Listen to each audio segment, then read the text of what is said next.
What your name?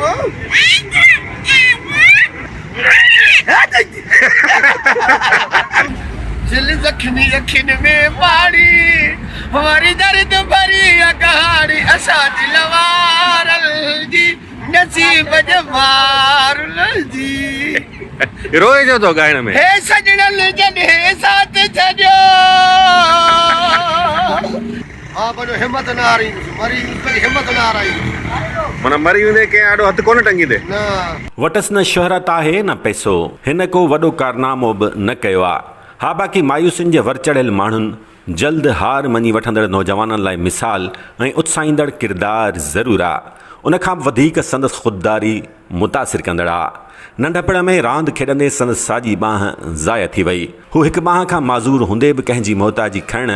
या कंहिं आॾो हथु टंगण बदिरां पोहरियो करे पंहिंजो ऐं ॿचनि जो पेट पाले थो नारगी मिठी नारगी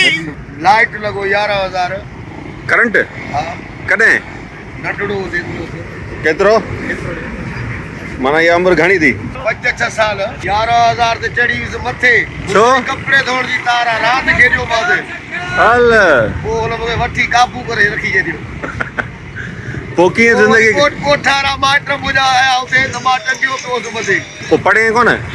पढ़ियो मां आहियां केतिरो 9 दर्जा सकरणवासी माज़ूर पोहरे त अरबाब रिंद जे दास्तान में दर्द बि आहे त संदसि कहाणी दिलचस्प पिणु आहे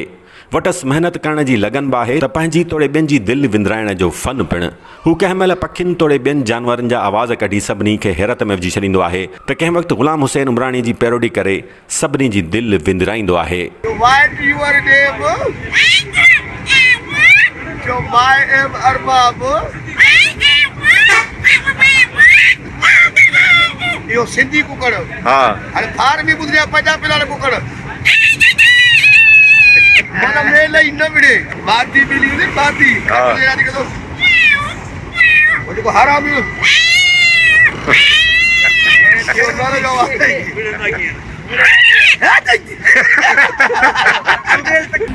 दिल जख्मी अखिन में पाड़ी हमारी दर्द भरी कहानी असा दिलवारल जी नसीब जवारल जी रोए जो तो गायन में हे सजनल जन हे साथ छजो ने ते तो भरिया गीत लिखियो जिथे गाए पयो उमराणी हमारी दर्द भरी कहानी असा दिलवारल जी नसीब जवारल जी मौला अहिड़ा मींहं वसा 12 बना कर हिकु दफ़ा हो गज गज कोन कर तूं मोन यार माज़ूर पोहरे त अरबाब रिंद खे 7 ॿारनि जो औलाद आहे हू सकरन बाईपास ते पंहिंजी बचियल हिकु ॿांह में बाल्टी टंगे फ्रूट खपाईंदो आहे जंहिंमां संदसि मुताबिक़ रोज़ानो 300 खां 400 रुपया मस बचंदा अथसि ऐं इहो ई संदसि कुटुंब जे गुज़र सफ़र जो वाहिद ज़रियो आहे ही छा अॼुकल्ह करी पियो केला खपाईंदो आहियां केलनि में रोज़ घणो कमाई 400 रुपया 300-400 रुपया इहो ग़लति बयानी थो करी तूं 300-400 मथे कमाईंदो हूंदो न लाई हुई अच्छा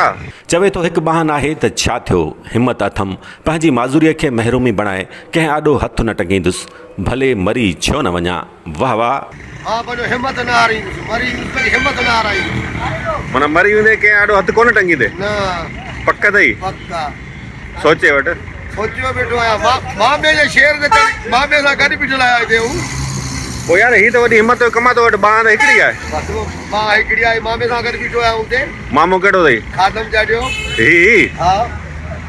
अच्छा हा न रुॻो एतिरो पर अरबाब रिंद ॿियनि माण्हुनि खे बि इहो पैगाम ॾिए थो त हू पंहिंजी हिमत सां ज़िंदगी गुज़ारीनि कंहिं आॾो हथु टंगण खां पासो कनि मां पैसे में वक़्तु आयो हिम्मत कयो कमायो हा। के ॾाढो हथु न टंगियो हा। हिम्मत न हारायो पक अथई पुछियोसीं भाऊ भला पंहिंजी ज़िंदगीअ मां ख़ुशि आहीं या न त जवाबु ॾिनई भला घर जो गुज़र सफ़र कीअं पियो थिए सो कुझु बुख कुझु उज अची वक़्तु टपायोसीं पोइ शुक्राना करींदो अलाह ताला या न शुक्र अल्लाह हा हा पंहिंजी ज़िंदगीअ में ख़ुशि आहीं बस बेहाल पिया आहियूं ख़ुशि पिया आहियूं अधु ख़ुशि आहीं अधु ख़ुशि कोन आहीं हा न अरबाब रिंद उहो ज़िंदा दिल इंसान आहे जेको माज़ूर हूंदे बि पंहिंजी दिलेरी ऐं हिमत सां ज़िंदगी जे कठिन रस्ते ते सफ़र जारी रखियो अचे। रमज़ान शरीफ़ जे हिन भलारे महीने में असां सभिनी खे हिन क़िस्म जे ख़ुददार ऐं बाहिमत माण्हुनि जो साथ निभाइणु घुरिजे। ॿियो कुझु न, बसि जिते बि अव्हांखे अरबाब रिंद जहिड़ा बाहिमत माण्हू नज़र अचनि, खाउन ख़रीदारी ज़रूरु कयो।